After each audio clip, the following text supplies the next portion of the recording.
J'ai compris assez vite qu'aujourd'hui le confort ne se mesure pas en argent, mais en temps libre. J'ai beaucoup de temps libre. Mais bon, le vague à l'âme, c'est le quotidien de la plupart des gens que je croise. 3 ans après, je suis toujours au lycée. Je sais pas. Certains élèves gentils, passionnés, quelques collègues sympas, le plaisir de transmettre. Pas mal de vacances aussi. Et puis, pourquoi changer? C'est tellement dur de trouver un job aujourd'hui. Mon père se sent pas très bien.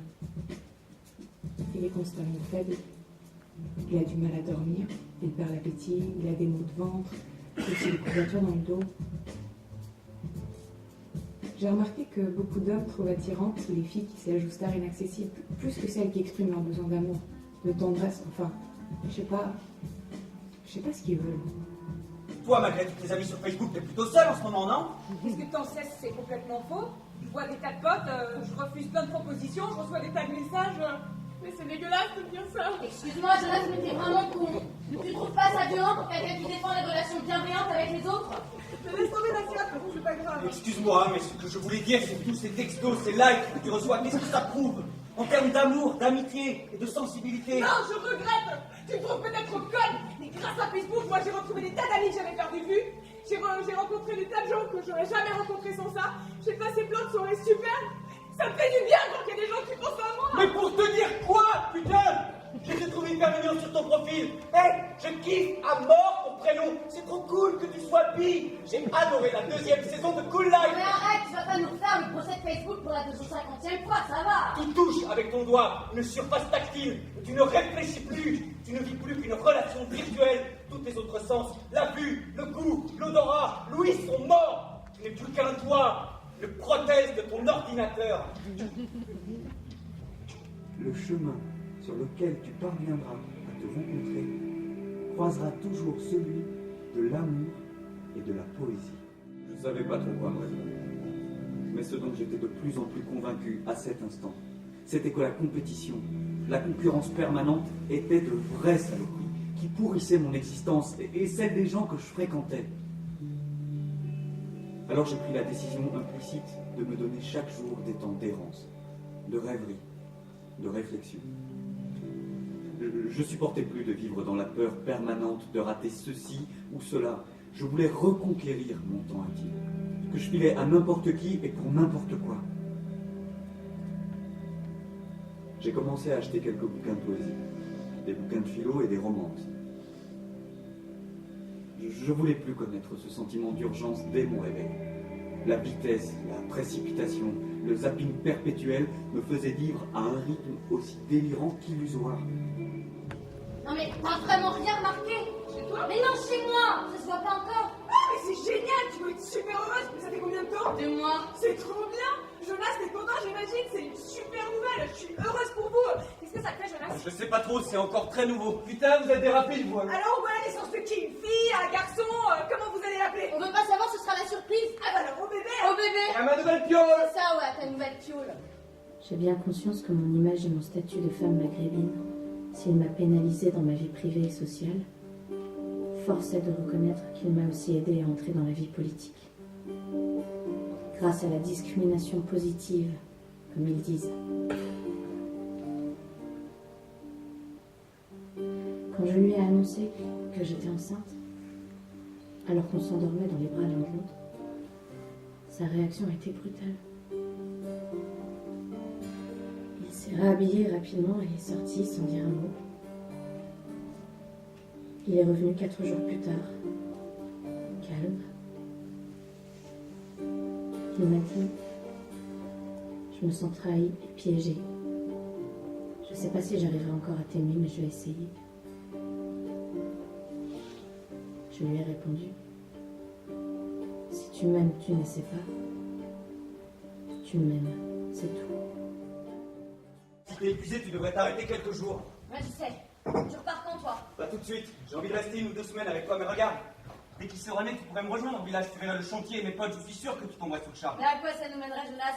Puisque j'habiterai jamais là-bas, c'est pas la peine de se créer des déceptions. C'est juste histoire de réfléchir ensemble, de se rendre compte sur place avant de décider. Ma vie est ici, Jonas, en ville, au milieu des gens qui ont besoin de moi, et pas dans un trou perdu au fin fond de ta campagne, même Et toi, pourquoi tu feras pas l'effort de dépasser, au moins pour quelques années, ton rêve d'ado rebelle et d'élever avec moi ton fils à plein temps? Tu le sais, ce projet, c'est le projet de ma vie. Je t'en ai toujours parlé dès qu'on s'est rencontrés. C'est même ce qui t'a séduit, entre autres, chez moi. Tu m'attendrissais, c'est vrai, mais je pensais que ça te passerait avec le temps et les réalités de la vie. Non! Plus j'observe autour de moi, plus tu me disais qu'il fallait que je réalise mes rêves. Mais sur le fond, tu n'y as jamais cru. Et puis boum! Voilà que tu tombes enceinte sans m'en parler avant. T'as souhaité le garder, ce que je peux comprendre. Mais rien ne t'empêche aujourd'hui de m'accompagner pour qu'il naisse dans un cadre plus tranquille, plus naturel, plutôt qu'ici, au milieu de ce bordel urbain pollué, hyper violent. Moi, j'ai besoin de vivre ici, là où les choses se jouent et où je peux agir sur elles. C'est ça qui me donne envie de me lever chaque matin. Tu peux prendre les pics et les serviettes en papier, s'il te plaît? Je les prends toutes? Non, juste quelques-unes. Et puis quel avenir pour lui quand il apprendra à marcher entre 5 babas qui rêvent debout et une brochette de paysans réac? J'ai pas envie d'en faire un handicapé social. Non, mais on a déjà eu cette discussion 50 fois. Je te trouve comme d'habitude très blessante. Je pense pas que tu puisses nous réduire à une brochette de babas paumés. Pas plus que les quelques paysans modestes qui vivent et travaillent dans leur pays peuvent être assimilés à des bons fachos comme tu le laisses croire. D'accord, vous n'êtes ni des babas paumés et tes paysans ne sont pas des fachos. Et alors? Excuse, ouais, j'ai reconnu ton numéro. Ouais, je pourrais pas te le ramener aujourd'hui. Ouais, je sais bien, mais t'inquiète. Ouais, d'accord. Ouais, c'est pas la peine de prendre la tête avec ça, je te dis que tu l'auras samedi. Mais si je te le dis samedi à midi, ok? Bon, allez, ciao. Oui, c'est moi, j'espère que je te dérange pas. Ah bon, excuse-moi, j'en ai pour 2 minutes. En fait, oui, je voulais juste savoir si t'avais parlé ce midi avant ton cours. Ouais. Et tu as senti comment? Ah ouais? Mais putain, mais ce mec, mais quel faux cul! Remarque comme il sait qu'on se parle, il doit faire gaffe à ce qu'il dit. Tu crois? Non, pas terrible, surtout le soir que je suis chez moi. Le médecin m'a dit d'apprendre à endormir. Oui, je sais bien, mais bon. Bah, je me force à sortir pour pas me réveiller à 4h du mat, la télé allumée sur le canapé. Jamais dit ça, tu caricatures. Et puis même, l'ambition personnelle n'a jamais empêché la solidarité. Ça oui, si on veut, mais mon projet est beaucoup plus politique que tu l'imagines dans la mesure où il propose à chacun un tout autre rapport à la vie et à la nature, une autre relation à l'autre et au monde. Rien que ça. Et qu'est-ce qu'on leur propose, nos citoyens? De jouer à l'euro-million pour les tirer dans quel air? Mais avec ou sans toi, ils auront toujours une vie de consommateur, une vie triste, partagée entre une cage d'escalier d'immeuble et le centre commercial. Mais c'est pas un cliché, ça aussi. Si tu vivais leur quotidien, tu serais un peu plus nuancé. Les choses sont un peu plus compliquées que ça, Jonas. Je voudrais te voir en train de leur expliquer qu'ils ont une vie de merde parce qu'ils consomment n'importe quoi avec le peu d'argent qu'ils ont. Je dis pas ça! Mais moi, ça me déprime de voir tous ces gens remplir des caddies de toutes ces saloperies, voir leurs gosses bouffer des McDo jusqu'à devenir obèses. Ils veulent tous de haut débit pour avaler encore plus de conneries. Ils ont 8 portables par famille, des antennes satellites à toutes les fenêtres pour avoir encore plus de chaînes. Et ils se retrouvent avec encore plus de gamins lobotomisés dès leur naissance. Est-ce que c'est ça que tu revendiques? Là aussi, les choses sont un peu plus compliquées que ça, si tu permets. C'est sûrement nécessaire de les aider à survivre, mais ce qu'il faudrait surtout, c'est les aider à s'émanciper et à se désaligner de toutes les inepties qu'on leur fait avaler quotidiennement. Leur donner à toucher un peu de beau, de vrai, d'émouvant, de sensible, de temps en temps, je sais pas moi. Mais te gêne pas. Mais vas-y. Mais parce qu'il faudrait selon toi leur interdire les centres commerciaux, les déconnecter tous, qu'on foute leur portable et leur télé à la poubelle, afin qu'ils découvrent par eux-mêmes les plaisirs de la littérature et du théâtre contemporain. Les choix du potager urbain, celle de la randonnée pédestre et du tai chi, pour enfin mener une vie fondée sur une vraie quête de sens et d'harmonie. Ça vous démange de regarder des gorilles qui copulent, vous privez pas. Eh, d'abord, ce sont pas des gorilles ou des hominidés, c'est-à-dire des ascendants, t'as rien compris. C'est quoi la différence? Chut, regarde, tu vas peut-être t'en rendre compte par toi-même. Moi, je sais là. La savane s'ouvre à perte de vue, pleine de dangers. Il a peur.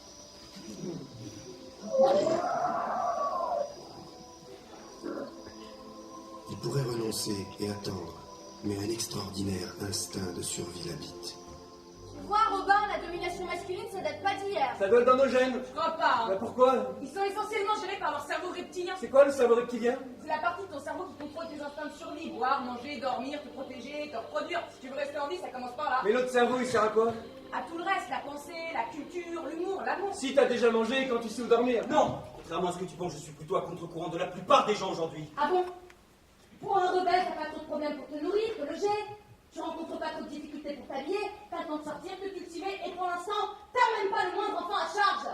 Dans les faits, ta vie ressemble plus à celle d'un bobo paisible qu'à celle d'un guerriero révolutionnaire, non? C'est ça, ouais. Un bobo qui donne des cours de soutien scolaire et qui travaille à mi-temps dans une librairie, le tout pour 1150 € mensuels. Non mais le grand luxe, c'est quoi? C'est toi qui as choisi cette vie-là pour réaliser tes rêves, comme tu dis. Ça aussi, c'est un vrai luxe. Eux n'ont pas le choix. Je les vois aussi bien que toi, ces réalités. Mais si justement je veux partir d'ici, c'est pour ne plus les vivre. Ben moi, je reste pour les changer. C'est là toute la différence entre nous. Je me bats ici pour un accès plus égalitaire au logement, à l'éducation, mais aussi à une culture vivante. Sinon, je serais parti depuis longtemps. Mais tu me récites les slogans imprimés sur tes tracts. Mais le plus souvent, au-delà de l'alimentaire dans les faits, c'est surtout du divertissement populiste qu'ils réclament et que vous finissez par leur donner. Là, carrément dans le mépris. On a une offre culturelle très diversifiée, allant du rap au baroque, du modern jazz au hip-hop, du stand-up au théâtre contemporain, des tas d'expos. Je sais bien que pour toi faire de la politique sur des images de la démagogie rincoleuse pour préserver une rente de situation. Bien sûr que non, je ne remets pas en doute ta sincérité qui est malheureusement bien réelle. Mais je crois que tu t'illusionnes pas mal. Tu vis pas dans le même monde que moi, Jonas. J'espère qu'on y vivra un jour, qu'on sorte de tous ces débats sans fin. Si j'arrive à te faire douter un peu de tes certitudes. Pour ça, il faudra que tu grandisses et que tu vives déjà dans le réel. Je sais, personne ne trouve naturel et normal qu'à l'heure du chômage de masse et de la désillusion sociale, quelqu'un comme moi choisisse volontairement l'exil et la misère économique et ne veuille pas accéder à la propriété en prenant un crédit sur 25 ans, je sais. Écoute, je préfère pour l'instant en rester là. Tu devrais arriver d'un instant à l'autre et je voudrais pas leur imposer nos problèmes de couple. Il paraît que tu rentres de Haute-Loire, Mathilda. C'est où ça déjà? La Haute-Loire, ça doit être dans le Massif central. Je crois même qu'on appelle ses habitants les Altéligériens, mais je garantis rien. Ah ouais, dans ça des trucs à digérer. Ouais, j'ai dû voir le portable l'autre jour. Merde, j'en fous partout. Moi-même qui vais depuis l'âge de 5 ans, je ne le savais pas. Je préfère avec tes coiffures. Moi aussi, ça te va bien mieux. Prends une serviette. Ah bon? Bah merci, si ça vous plaît. Et comment ça s'est passé là-bas? J'y allais pour avancer sur notre projet que tu connais, ça progresse. Et qu'est-ce que t'as fait concrètement pendant un mois? C'est long. On a d'abord défriché le terrain autour de la maison. Les broussailles avaient tout envahi. Après, on s'est attaqué à la toiture. Il a fallu retrouver plein de tuiles d'origine. On les a récupérées sur une ruine à côté pour la mettre hors d'eau et on a déblayé les gravats. Et vous mangiez et dormiez où tous les jours? Dans la maison de derrière, abandonnée, qui est dans un bien meilleur état. Bah, pourquoi vous n'avez pas commencé par celle-là? Parce que je voulais d'abord restaurer celle de mes grands-parents. C'est la maison de mes vacances d'enfants. J'ai trouvé des odeurs. Je me suis revu à 7-8 ans. Les baignades au torrent dans l'eau glacée. Les sentiers pour aller au châtaignier avec mon grand-père. Dès la levée du jour. Les très beaux ciels d'automne recouvrant la montagne d'un léger voile de brume. L'odeur des sapins. J'étais très ému. Ouais, j'imagine, ça peut être super. En fait, t'es toujours un peu nostalgique de ton enfance. Ouais, peut-être, mais surtout d'une relation à la nature que je n'ai plus ici. Et qui est importante pour moi. Me sentir vivant. Je sais pas, c'est difficile à expliquer. Un souvenir d'enfance, ce n'est pas qu'un retour sur le passé. C'est aussi une partie de ce qui fait notre identité présente. Ouais, c'est vrai. C'est pour ça que je trouve très réducteur de parler seulement de nostalgie. Et ça va représenter un boulot énorme. Bah oui, après la charpente, on va devoir changer plusieurs poutres parce que certaines sont bien pourries. Et puis après, il faudra encore qu'on étaye 2 murs porteurs. Putain, mais quel travail, il faudra arriver à quoi aujourd'hui? Oh, je sais pas trop, essayer de vivre moins idiot, de vivre mieux avec les autres, plus longtemps. Ah d'accord, mais parce que nous on a choisi de vivre comme des cons et de mourir jeunes, ça m'énerve. Mais arrête un peu, je dis simplement que j'en ai marre de mentir, de faire semblant, c'est tout. C'est pas contre toi. Ok, alors vas-y, comment ça va se passer concrètement? Il faut maintenant qu'on restaure une par une les autres maisons du village et qu'on obtienne l'accord des descendants. Et on a aussi créé une petite association de soutien à notre projet. Pour l'instant, on est une trentaine de membres. Ah, désolé, là je dois répondre, c'est le maire. Ça a l'air urgent, oui. Oui. Non, j'en ai déjà parlé à Nina. Non, c'est pour Action Solidaire, ouais. Ils sont chiants, mais plutôt sympas, ça devrait le faire. D'accord, mais à condition qu'ils mettent le logo David sur leur affiche. Ok? Moi aussi. Je t'embrasse. Ciao. C'est quoi ce suspense? Vas-y, dis-nous. Vous vous souvenez, il y a 2 mois, la dernière fois qu'on avait vu Robin, on l'avait trouvé bizarre, changé, il nous sortait des tas de trucs qu'il ne pouvait pas connaître. On savait pas trop si c'était lié au labo à cause de ses médicaments. Ah ouais, il me débitait des tas d'informations médicales sur la grossesse et d'autres trucs. Et alors? Eh bien, ce labo existe réellement, mais il est financé par les géants du numérique qu'on appelle les GAFA, c'est-à-dire Google, Apple, Facebook, Amazon. Il travaille depuis 6 ans à la mise au point d'un processeur biotechnologique de quelques millimètres seulement, et dont les capacités correspondent à celles d'un super iPhone. C'est quoi ce délire là? De quoi tu parles? Alors, en gros, parce que c'est beaucoup plus compliqué que ça, ils implantent cette superpuce dans ta tête, ils la relient au système neuronal de ton cerveau, ce qui permet à l'individu connecté de visionner ou de consulter n'importe quel document disponible sur Internet, d'envoyer des mails, des textos, de téléphoner par la simple pensée, sans avoir recours au moindre appareil extérieur. Tu déconnes, c'est pas possible. Attends, c'est quoi ce délire là? Ah, je te jure que c'est la vérité. Robin a été choisi avec 11 autres jeunes de plusieurs pays dans le monde qui ont tous été consentants pour faire les premiers tests dans la réalité. Même si cette puce numérique ne sera pas commercialisée avant 2 ans. Mais pourquoi 2 ans? Le temps qu'ils la sécurisent sur le plan technologique et médical. Qu'ils en contrôlent tous les effets secondaires, les problèmes de rejet et autres. Et puis aussi le temps que les gens s'habituent à l'idée par une campagne de com. Mais ça semble totalement fou là. J'ai l'impression qu'on est dans une série télé. Et cette histoire de malade date de quand? D'après ce qu'il m'a dit, ils ont débuté les tests il y a 2 ans et demi. D'abord sur des rats, puis sur des chimpanzés, puis enfin sur des humains. Il a été très mal au début. Des grosses migraines, des vertiges, des vomissements, des pertes d'équilibre. Mais maintenant il s'habitue de mieux en mieux. Même si cette puce numérique reste très complexe à maîtriser. Il a besoin d'un entraînement quotidien hyper encadré. J'avais déjà lu pas mal de trucs sur les projets de ces malades, mais je pensais pas qu'ils en seraient déjà arrivés là aujourd'hui. Ouais, je reconnais, moi aussi j'étais assez effrayée au début, j'avais du mal à y croire. Mais c'est de la folie à l'état pur. Et lui, il a accepté cette opération dans un état normal. Est-ce qu'il s'est bien rendu compte de ce qu'il faisait? Ou est-ce qu'il était drogué et à moitié conscient? Mais non, il a accepté en toute lucidité. Il a été en permanence suivi médicalement. Il a même signé un contrat avec eux. Va me chercher une autre bouteille, Jonas. Dans une série, il y avait un mec qui était né au temps des Romains et qui débarquait à New York au milieu des bagnoles sur la 5ème avenue. Mais pourquoi tu regardes toutes ces conneries? Bah quand je m'emmerde, je regarde n'importe quoi, mais une émission sur le jardinage, bah ça me calme. Quand tu penses que le mois dernier, j'ai passé un week-end à Istanbul pour 100 € tout compris, alors que ma grand-mère, habitant à Orléans, n'a jamais foutu les pieds à Paris de toute sa vie. Je te raconte pas le bilan carbone du week-end. Moi, j'ai pas envie de faire 4000 km pour aller manger une pizza à Moscou et rentrer le lendemain. De toute façon, quand t'as pas de fric, t'as pas un genre de problème. Ça, tu connais?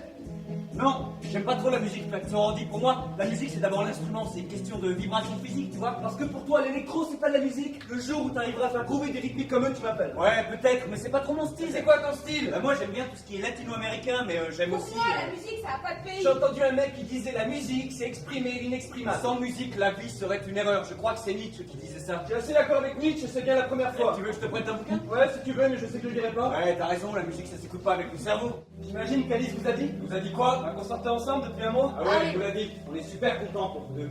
Il nous a dit aussi que tu avais subi une petite opération. Ah oui, l'implant. Mais oui, l'implant.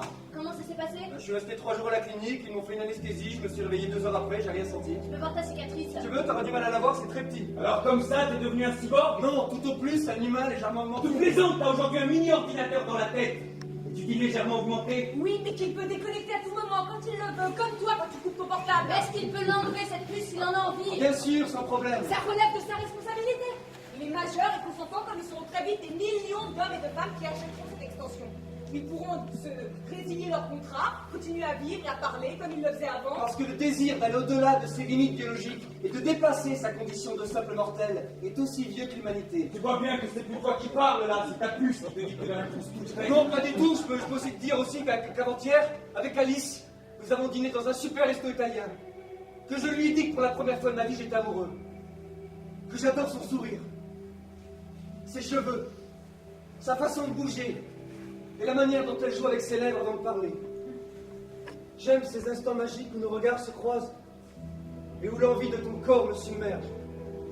Stare con te è l'unico modo per me di essere felice. Io sono la donna dei tuoi sogni e tu sei l'uomo dei miei. Ti trovo bellissima! Mi piace la sensazione dove poco a poco cominciamo ad avere voglia l'uno dell'altro e che questo momento magico arriverà presto. Jonas, l'onde choc du progrès est là. Nous abordons une ère nouvelle où la technologie est de plus en plus intégrée à la nature humaine. Une ère où d'ici peu, nous ne parviendrons plus à distinguer ce qui est humain de ce qui ne l'est pas. Mais sache que rien ne nous oppose. Nous sommes tous embarqués dans la même galère. Moi, je trouve ton projet très beau, très poétique. J'ai aussi, comme toi, un vrai besoin de nature. Et comme toi, je veux mettre le partage et la beauté au centre de ma vie. Appuie sur off et ne dites plus rien, c'est mieux, je te jure. Je m'adresse à vous. Je sais que vous m'entendez, et sans doute même me voyez, à travers votre guignol numérisé. Oui, ce n'est plus qu'un simple smartphone.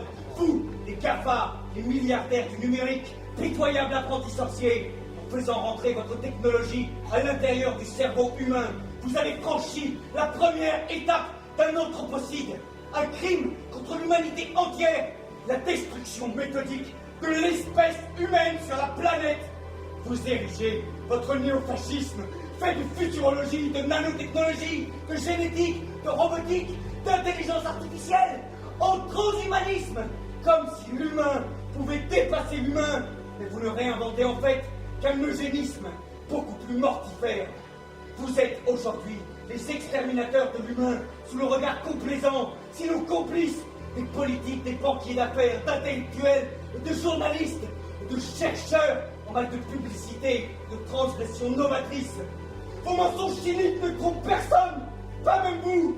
Vous avez décrété dans l'euphorie technologique la fin de l'homme, la fin de la société des hommes, la fin de notre aventure commune, débutée il y a 2 millions d'années. Les pouvoirs les plus totalitaires n'ont jamais rêvé mieux, même dans leur délire les plus monstrueux. Et ceux qui, comme moi, choisiront de rester humains malgré tout, deviendront les chimpanzés de votre meilleur démon. Il n'y est pas du tout, Jonas. Ce n'est ni la fin du monde, ni celle de l'humanité. Je me sens pas différent, mais surtout plus libre. J'ai un nouvel appétit de vivre avec plein de possibilités qui s'ouvrent à moi. Bien sûr. Écoute, Jonas, il faut refuser de considérer la souffrance, la maladie, le handicap, le vieillissement et même bientôt la mort comme des aspects indépassables de la condition humaine. C'est justement ça, la condition humaine. Après, on remplace Dieu, ou l'on devient Dieu. Tu ne sais plus ce que tu dis. Et pour cause, ce n'est pas toi qui le dis. Pourquoi tu lui parles sur ce ton? Il est libre de ses choix comme toi tu es libre des tiens. Nous sommes au début de quelque chose d'incroyable, d'unique. Mais pourquoi tu ne peux pas le reconnaître? Mais quoi, c'est différent, tu veux dans Star Wars. Pourquoi t'es si négatif? La technologie et la nature ne s'opposent pas. Moi, je les vois comme le yin et le yang, les deux faces de la même médaille. On discipline, on sculpte la nature depuis des millénaires. Pourquoi ce serait contre nature de le faire avec nous-mêmes? Reste zen. La maladie, la mort, on va les dépasser. T'as envie de mourir, toi, avec tout ce qui te reste à faire pour sauver la planète? Mais arrêtez vos conneries. Tout ça vise à satisfaire les délires de toute puissance, de dictateurs malades, de milliardaires qui s'emmerdent, ou de chefs d'entreprise mégalos. Non, nous sommes tous d'accord pour nous lamenter devant les désastres que nous avons fait subir à la planète. Mais dès qu'il s'agit de remettre l'humain à sa place, d'essayer de vivre autrement avec tous les autres acteurs terrestres, humains et non humains, tout le monde crie au scandale. Nous n'avons pas de planète de rechange, alors il va bien falloir s'adapter à ce qu'elle est devenue, trouver d'autres équilibres.